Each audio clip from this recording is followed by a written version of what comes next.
What's going on, guys? This is Scarlet Scott bringing a deck profile. In the past, I have profiled this guy before. He has done PK Fire and the Buster Blader, and now he has a new deck to show it off to us. And it's d.d.ds. Bring d.d.ds. So I'm really pissed. My decks have been killed off.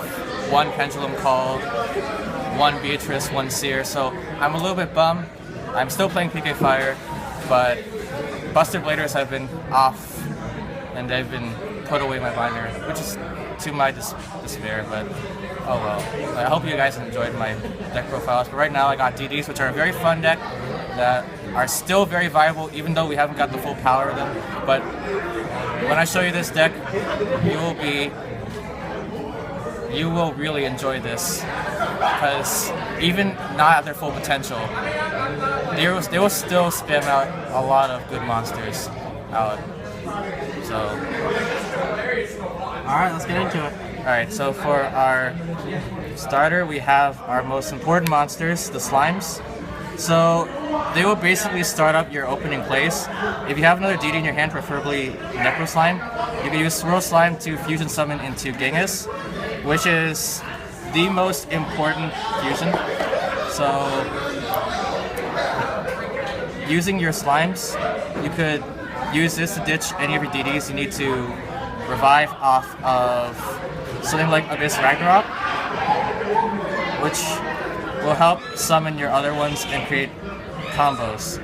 So when you get this out, this is your leeway into mostly higher level synchro summons or exceed summons. And using these, you can also, in late game, summon more stronger fusion monsters. So they're really important at 3, and you shouldn't really doubt the power of it at all. So we have 3 Kepler. This is very important in searching your contract cards. So what this basically does is that when you normal or special summon it, you can search a contract card. It's also high scale, so late game, if you really need to rely on the Pendulum game, it's really helpful. It has a second effect which can bounce back DD scales, but it's not important. It's also level 1, so it's really key into like synchro summons. So it has up the power to have this Ragnaroks at 3.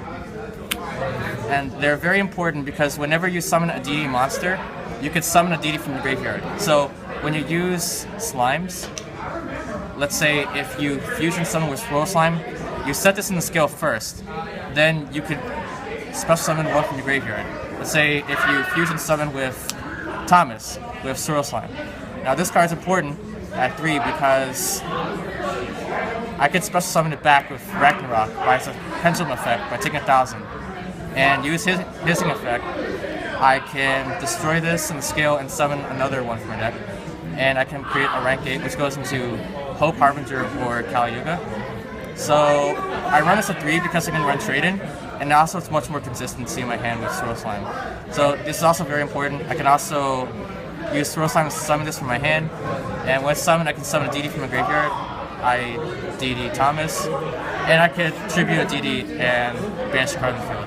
Very important. Very good cards. We have 1 Leonidas. Not that great of a card, since it doesn't really do anything to help you with advantage-wise, but it's good in like mitigating effect damage. It's also a level 7, so you can use this for level 1 tuner to create a level 8 synchro. So it's not that bad. It's low scale. And we have our T-Tech, Gofu, the Big Shot. So this is a very unique card, primarily because this will help you in creating a lot of unique synchro plays in your deck. So you could just special summon this. You'll need to create tokens because it creates clogging on your field. But if you special summon this and you start normal summon or normal summon like Kepler or special summon Necro Slime, you could create Coral Dragon. Now Coral Dragon, we'll get into it later, but it usually helps creating Ultimate Zolkin with Genghis, and that's the bread and butter of the combos of the deck. So it's really good. So we have our tuners, Mirror Resonator and Global. Global, you can send a Twin Twister or Foolish. And Mirror Resonator, it's my other unique tech card. If your opponent controls an extra deck monster and you don't, you can special summon it from your hand or graveyard, and it'll be banished when it's sent from the field. You use this effect. So you can use it for like Omega plays. It really just helps out getting something like Crystal Wing or level 7s. So it's really good in that aspect. So that's all for the monsters. Next we have the spell cards. We have 3 contracts in Swamp King. It's really undeniable you need this at 3. It searches any d.d monster at the cost of, let's say, being Ghost Ogre or Twin Twister, but oh well. And then we have only 1 Swamp King. 1 Swamp King really clogs up the deck, and you really don't need it for anything else, because the slime's going to take care of it.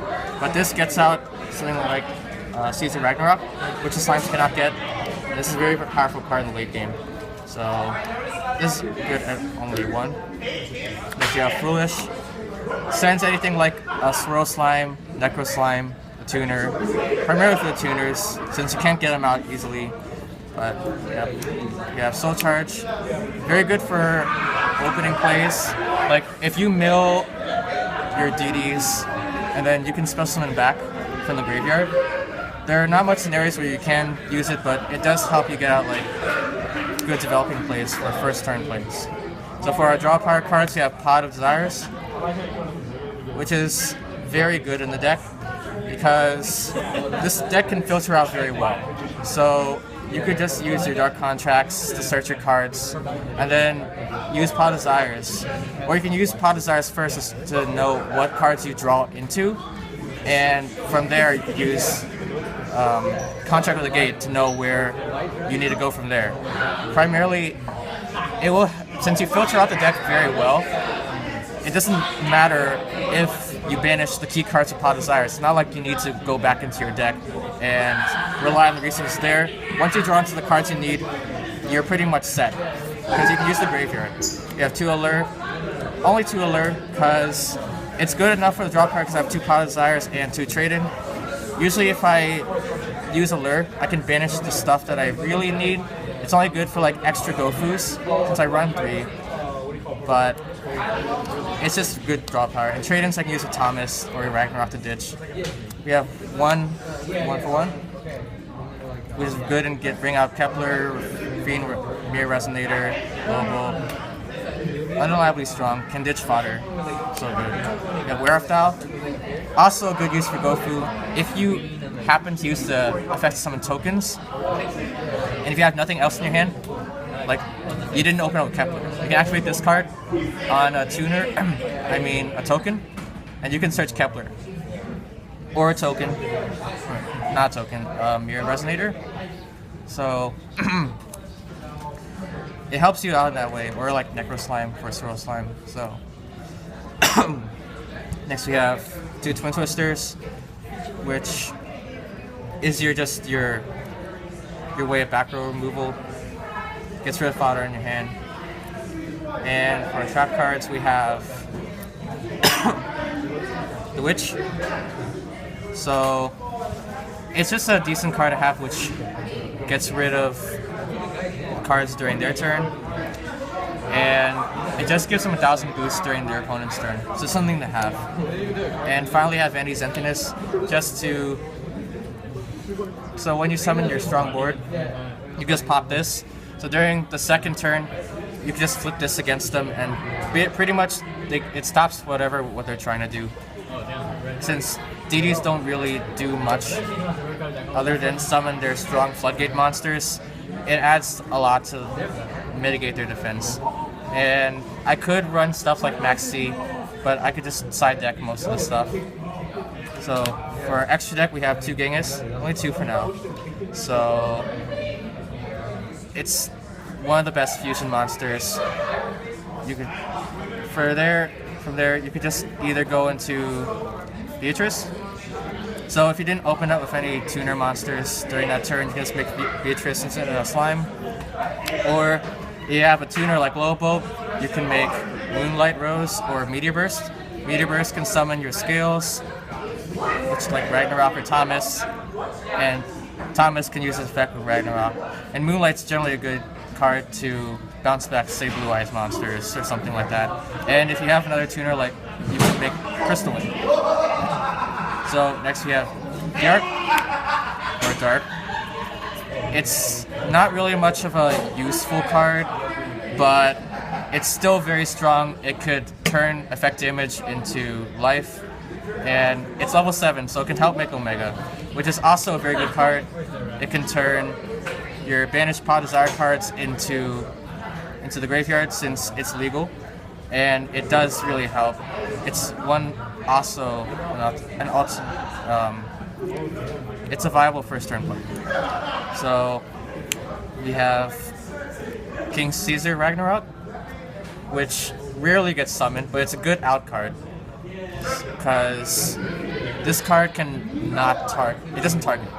So if you battle, you could. If they have at least another monster in the field, you could steal that card and equip it without targeting, and you could run over the other card you're battling, and it'll gain that much attack. It's really good in that aspect for a late game. We have Coral Dragon, which works very good with Genghis, because it can make Ultimize Ultimate. And if you set a contract or your back row cards, you could summon Crystal Wing, which is undeniably the best monster you should have like first turn if you open up Goku. Other applications for Coral Dragon, if you have Ragnarok or something like that, or Genghis, you could split summon like Swirl Slime or Necro Slime or Kepler, and then you could, if you don't have any stuff to make Ultimize Ulkin, you could just Synchro Summon with these to make Moonlight or Meteor Burst or Omega. So it's really good in that aspect. Really good cards that help you out with your opening hand advantage. We have Starlight, an alternate option for Omega. It's very strong, can clear out a lot of back row, not back row monsters. We have Trishula, which is pretty simple to make with DR, Kepler, and at least another level 1 tuner. Not much play, but it does help a lot with removal. And finally, our seed monsters, we have the boss Kali Yuga, which could negate all effects in the field, has a good 3500 body, and can heavy store in the field during his turn, while also setting a contract. Very good boss card, just to get rid of back row since they cannot chain in response. And finally, 38, which can be made in the same turn with Crystal Wing, since you could get Thomas and Ragnarok, make that, and if you're set with Crystal Wing, you're pretty much good for that turn. Have any set even better. So, and for this deck right now, it does not have a good side deck at the moment, but usually you can side stuff like Maxis, Veilers, Swords of Concealing Light, Light Imprisoning Mirror, all that stuff. So yeah, that's the d.d deck, and I think this is a very good deck to invest in for the future because of the structure decks. So if you try to at least get the synchro monsters, you should be good, because this deck, this isn't even the final four. That's all I gotta say. Alright, thanks so much for showing us the deck profile. Guys, thank you so much for watching. Until next time, it's the Scarlet Squad signing out.